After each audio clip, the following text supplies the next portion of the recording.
জন্য, তোমার জন্য, ওর জন্য, আমার জন্য, সবার জন্য। মোহরি কত পড়বা? সালোয়ারের মালিক মোহরি কত পড়বে? মোহরি কত? 6 হলো মিনিমাম। 6 দিলে পা ঢুকানো খোলা কোনো অসুবিধা হবে না। 6 সুন্দর। তারপরে 6.5 নিতে পারো, 7 নিতে পারো, 8 নিতে পারো, তোমার ইচ্ছা। এই দেখো মোহরি আমি তো পাঁচে হয়ে যাবো, আমার বলার সুযোগ দাও। এই দেখো আমরা প্লাজোর সময় মোহরি জানিছি, তার সাথে সেলাই জন্য 1 ইঞ্চি বেশি নিছি। এইখানে আর মোহরি 6 নিব হলো কত? 7.5, 1.5 ইঞ্চি বেশি। 1.5 ইঞ্চি কেন বেশি বলো তো? যা মোহরি হবে তার সাথে 1.5 ইঞ্চি বেশি। 1.5 ইঞ্চি কে প্লাজোর মতো 1 ইঞ্চি তো এপাশে সেলাই দিব। আর এই যে প্যান্ট কাটের এই যে সাইডে জোড়া আছে, এই জোড়া জোড়া এই জায়গায় আরো 1/2 ইঞ্চি। ম্যাম এইখান থেকে এই পর্যন্ত 6.5 নিলাম। 7.5 মোহরি 7.5 মানে কি? মোহরি যা থাকবে তার সাথে 1.5 ইঞ্চি বেশি। এখন যদি 7 মোহরি পড়তো তাহলে আমি 8.5 নিতাম, ঠিক আছে? এরকম মোহরি যা থাকবে তার সাথে 1.5 ইঞ্চি। 1.5 ইঞ্চি কেন দেবো? এই পাশটা তো কাটা হয়ে যাবে, কাটা হলে জায়গায় সেলাই দেবো না 1/2 ইঞ্চি। আমরা হচ্ছে প্লাজোর এইখান থেকে খালি একটা কাট দিছিলাম, এটা এই পাশেও কাট এই আছে। পাশে প্যান কাট, এই যে জোড়া আছে না, এই যে দেখছো, এই যে জোড়া জোড়া প্যান কাট, এই দেখো এই যে জোড়া আছে না, এই জোড়া জোড়া হলো 1/2 ইঞ্চি। আমারটাও তো চূড়া লাগায় না, আমারটাও আমার সুযোগ দাও, আমার বলা শেষ হোক। এই যে না, এই জোড়া না, এই যে এইটা এখানে কোনো জোড়া দেয় না, সরাসরি সেলাই দেয়। ওরে আল্লাহ, কাপড় করে বানানো যায়, যাও। আমি যখন বলবো যে শেষ তখন প্রশ্ন করবা, মধ্যে মধ্যে প্রশ্ন করলে কিন্তু অসুবিধা হবে। দেখা গেলো একটা বুঝাইতে গেছি, ওইটা আমি নিজেই ভুলে গেছি, অন্যটায় চলে গেছি, টপিক চেঞ্জ হয়ে যায়। আমি বলি তোমরা বুঝো, আমি যখন বলবো এখন শেষ তখন তোমরা প্রশ্ন করবা যে এটা কেমন হইলো বা এটা হইলো না কেন। আমি কিন্তু তোমরাই লসে যাবা। আচ্ছা দেখা গেলো যে আমি একটা জিনিস বুঝাইতে চাইতেছি, আমি নিজেই সরে গেছি লাইন থেকে। তুমি দুইটা রয়েছে ওই টপিকসে, ম্যাডামের টপিকস মাথায় ঢুকতেছে না, ঠিক আছে, এরকম হয়ে যাবে। তাহলে এই জায়গায় নিলাম হলো 2.5 পরে শেপ, এটা কেটে ফেলতে হবে। আর এটা নিলাম আমি মোহরি যা থাকবে তার সাথে 1.5 ইঞ্চি করে, 1/2 ইঞ্চি হলো আমার এই পাশে 5 সেলাই নিচি যাবে। তাহলে মোহরি না? আর যে 6 মোহরি দিয়ে এই যে 1 ইঞ্চি তো আমার সেলাইয়ের জন্য যাবে, ঠিক আছে? আমি সব বলবো, তেল করবো না, আমি প্রথম দিনে কিছুই বাকি রাখি না। এটা কি ব্লাউজের মতো দিলাম না এই শেপটা?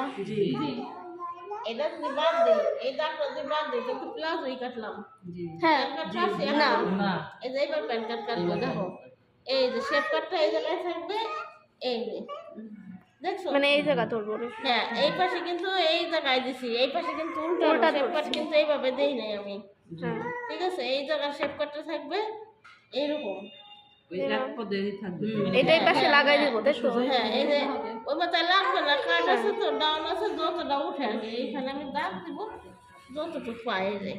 আচ্ছা এই জায়গাতে এতটুকু পাইছি, এতটুকু পর্যন্তই কাটবো। আচ্ছা এতটুকুই কাটবো, চাইলে তুমি পুরোটাও কাটতে পারো, কিন্তু যেহেতু সেলাই দিব সেহেতু আর কাটবো না, এই পর্যন্ত হলো কাট করবো। এটা হলো প্যান কাট, ঠিক আছে? কিন্তু এখন তোমাদের বলি যে দর্জিরা যখন প্যান কাট বানাই দিবে, যে কাজ জানে সেই শুধু ধরতে পারবে যে এটা কি আদৌ প্যান কাট করছে কিনা, তাই না? এবার দেখো আমি এটা কাটবো না, এইখান থেকে 7.5 নিলাম, 7.5 দিয়ে খালি এই দাগ দিয়ে দিলাম।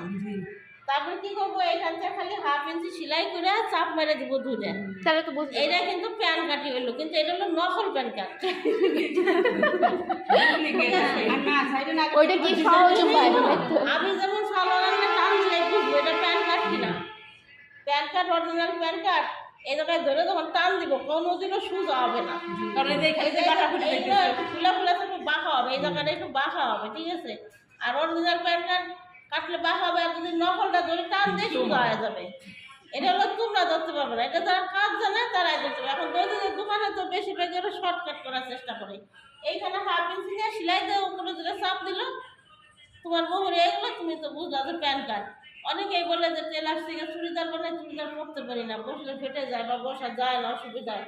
অরিজিনাল চুড়িদার খুব কম দেয়, ওরা এই প্যান কাটের মতোই বড় করে কাইটে মোহরে চাপায় সেলাই করে দিয়ে চুড়িদার বানায় দেয়, ওই চুড়িদার করে কিছু করা যায় না।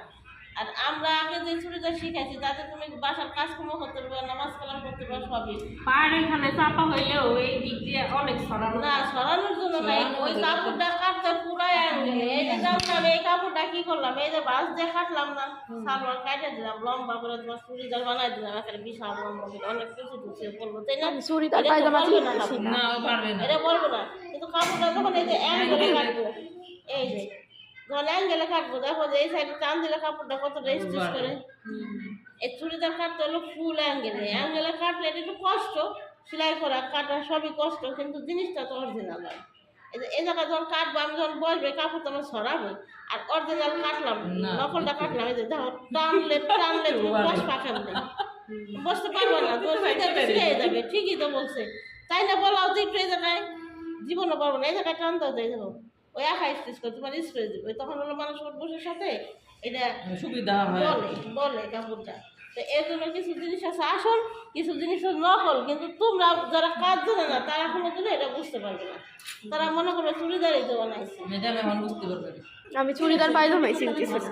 চুড়িদার পরে চোষ পায়জামা শিখলাম, ও চুড়িদার ফেলতেছে আজকে শিখলাম, এখন ধরা পড়বে।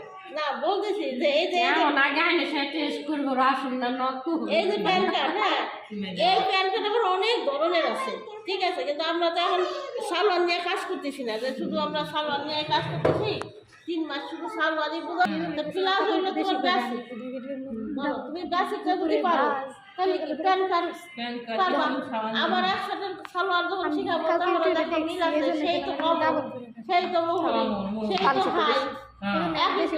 এর জন্য বেসিকটা হলো ধরবা, বেসিক ধরতে পারলে তুমি সব করতে পারবা। যেটা বেসিক ওইটা মাথার মধ্যে ভালো করে গাঁথবা। এটার মধ্যে কোনো পার্থক্য নেই প্লাজো আর প্যান্ট কার্টের মধ্যে খুব একটা পার্থক্য